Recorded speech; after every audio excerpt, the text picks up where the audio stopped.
So when I reflected on the work that I'd created this year it was, as well as my practice before this year, it came to light that a sense of home and belonging, particularly in the natural landscape, was a recurring theme. And then during one of the projects this year, I realised that I'd lived in 7 different houses in 7 years. So I started exploring that. And this year has also been a year of lots of change and transition. So those things sort of combined, and I started considering more about what the concept of home is, and that it's not just the kind of physical structure, but also in the environment and people, places, memories, and internal spaces as well. And that's when one of the tutors introduced the concept of Heimat to me as well. The 5 quite delicate structures relate to kind of my exploration of the concept of Heimat, which is a German word that encapsulates a sense of belonging and community, nostalgia, and that each structure relates to a different space that I've lived in the 5 years that I've been in Oxfordshire. Layered imagery on each structure is a mixture of photos and found images from that time that I'd taken at that time. And you're also invited to put on the headphones and sort of enter into those time and spaces to listen to a different soundtrack for each structure, and possibly consider what your sense of Heimat and where you get that from is.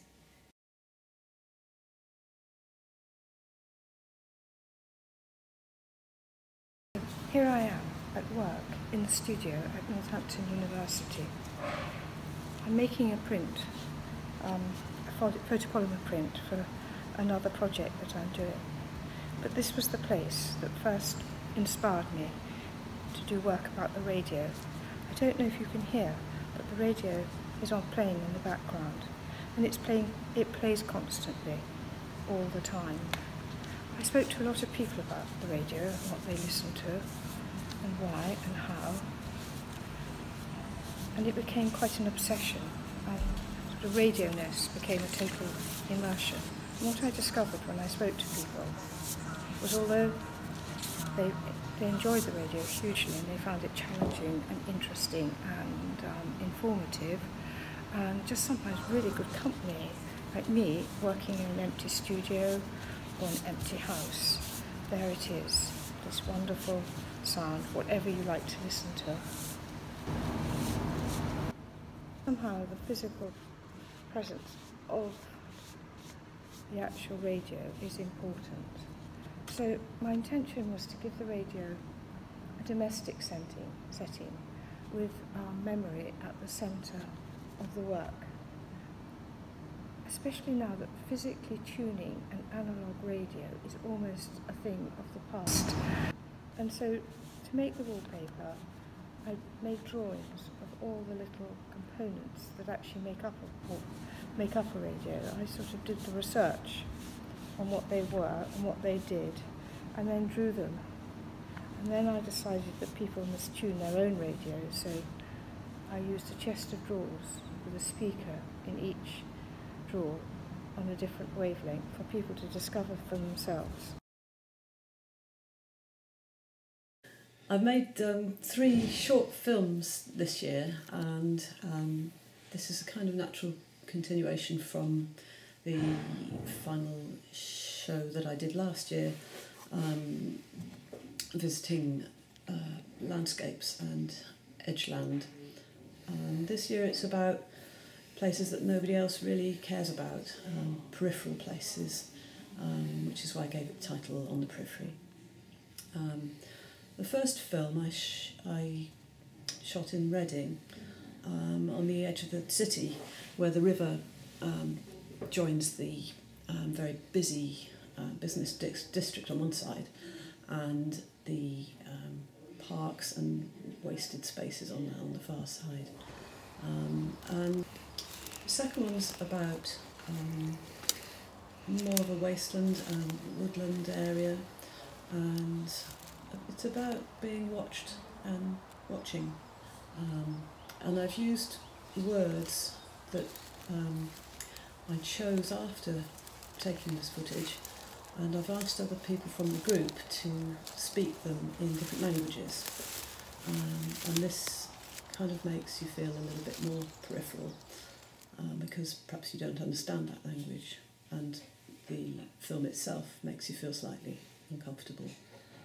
And the third film is about ants and how they really are peripheral, but perhaps we're peripheral to them. I want to show these films in a space, and that had always been my kind of idea. So I want you, as you go in, to feel a bit unnerved, a bit peripheral maybe, to find your way to the back of the space, and then to watch these films and see what you make of it. Okay, so I've been building a monument, and I'm doing that because I've been thinking about the theme of things that are very monumental and resist or refuse change, and things that are very ephemeral and often remain invisible or unrepresented. And this came out of our trip to Rome, and particularly the visit that we had to the sports stadium, which was built by Mussolini, and any representations of the female form were entirely absent. And when I asked a question about this, I was told, as often said about monuments, that we can't change the past, and so there's no point trying to transform them in any way. And I thought about that, and I thought that's not a satisfying answer for me, because every time a monument is put up, there's inevitably another story that's not put up that has to do with that monument. And in this case, in the sports stadium, it was the story about women. So I'm building this monument, and then I've also been casting egg-like shapes inside balloons with plaster. And on top of the monument, where there should be a very macho image of a warrior, a guy kind of character, he will be missing, and instead there will be some of these eggs. So the eggs also connect to one of the first stories I heard when we visited a museum in Rome, where Livia, who was the wife of the Emperor Augustus, was sitting in her out-of-town villa, and apparently a hen of notable whiteness fell out of the sky and landed in her lap, and this was considered to be an auspicious sign.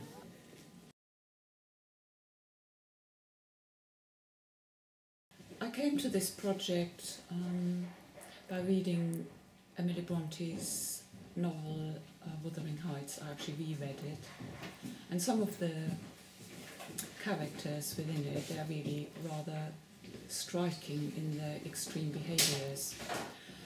That brought me to think about psychology and aspects of personalities Emily might not even have known in her day of writing. Where does jealousy come from? What happens when people feel hurt? How do they behave? And what does that create within us? So it didn't take me too long to come to the word of threshold, because we get across emotional thresholds, practical thresholds, we walk through door frames, we kiss people, our bodies can be violated, we actually encounter them all our lives. Then the question came up how to transpose this into imagery. And because I have a background that is quite linked to paper, I chose that material, and it was easy to show thresholds just by ripping paper, making holes, smaller, bigger, layering these holes, and marking the edges. That's really what the work is about. There's very little to see there are holes, there are edges, there are thresholds.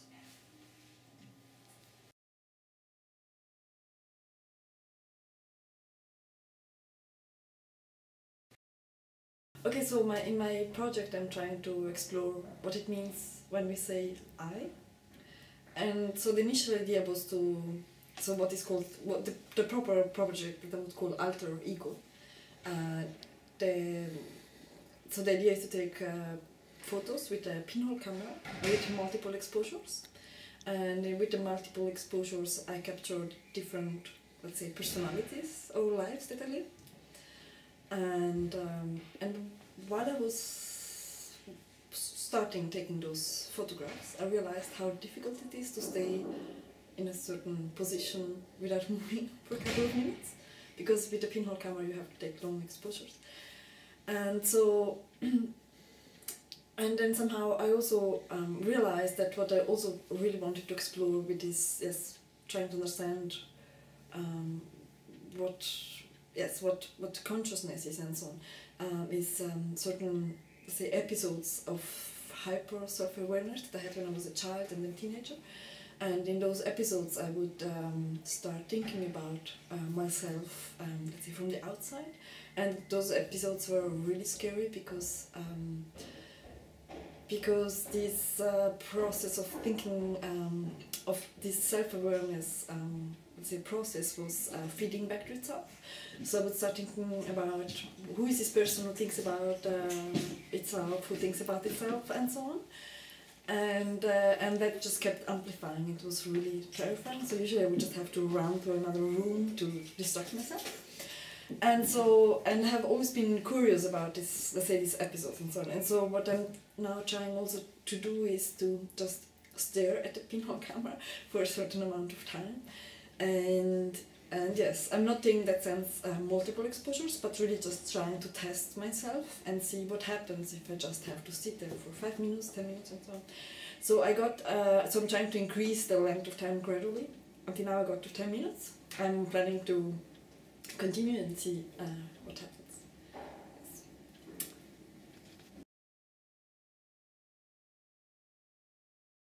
Ultimately, I've enjoyed all the projects on the course, but I still like using colour and painting, and I kind of wanted to somehow bring that into my final project. And it was really following on from something I did earlier in the year on a course where we did some collaborative collaborative painting work. So working in pairs on just a small piece of paper and taking it in turns to build up an image, really, using paints and crayons and pencils.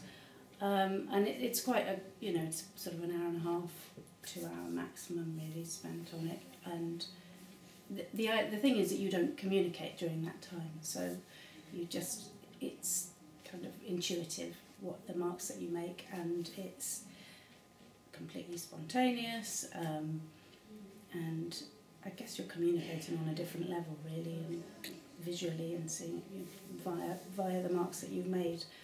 And I really enjoyed that. I thought it was a really good process.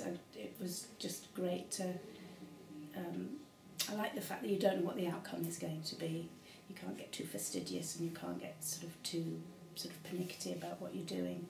And also I thought it would be interesting to see what you could do. I thought it was a good stepping stone to producing a bigger piece of work or to inspiring something else. So I just wanted to take that further and explore it, doing it with different people, to see what sort of the outcome was with different people. And I also wanted to take the idea of blowing it up onto a bigger scale further. So that's basically what I've done.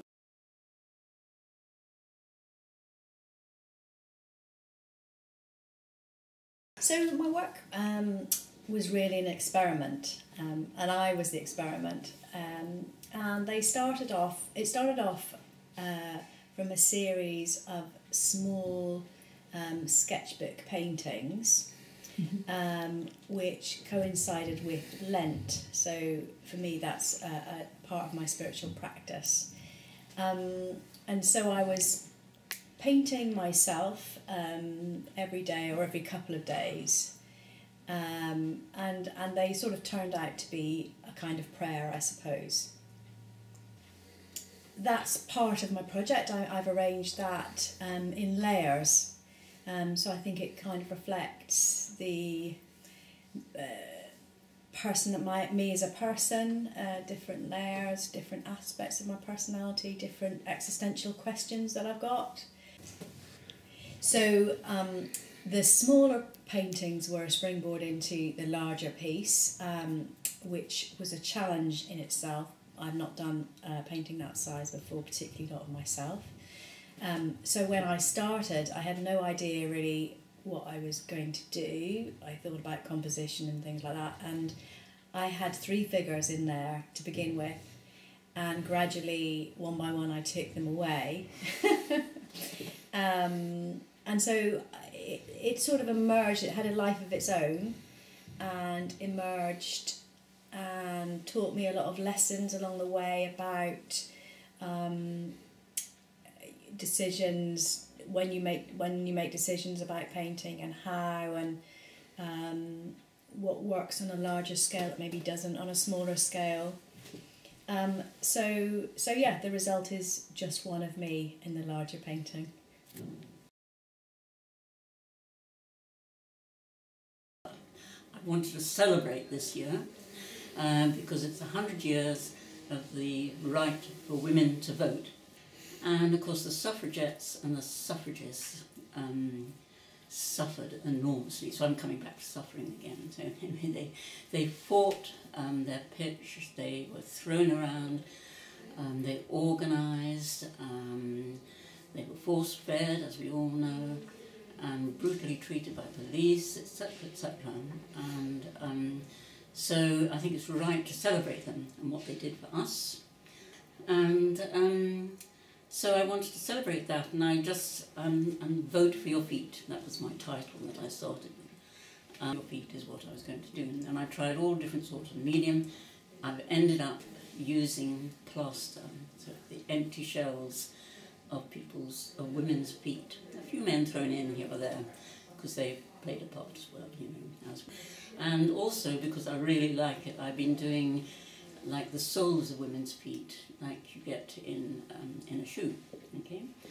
And so I've been asking women to tread in some clay and tread on a piece of fabric. I'm going to cut these pieces out, and they will accompany the plaster pieces. So it's the soft and the hard side of life and women's achievements. Another part of what I'm doing is washing women's feet. And but women have been doing it since the beginning of time, washing feet and washing bodies, and fantastic. Let's say thank you. I want to just say thank you to all those women who really suffered, for all of you and me and you and everybody here who's passing through here. And that's what my piece is about, basically.